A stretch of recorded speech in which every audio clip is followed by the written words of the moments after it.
Hello everyone, welcome back to app tutorial.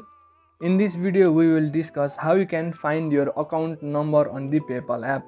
While scrolling through your profile or personal information section, you won't find any space or section where you will have your account number. That is because PayPal does not give you an individual account number like a bank account number or any type of number ID.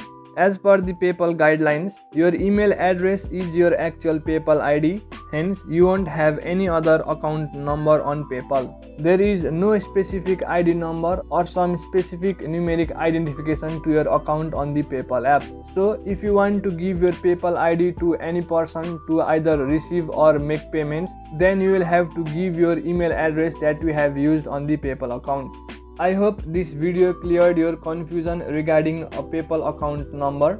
Make sure to leave a like if you found this helpful and subscribe to the channel for further videos.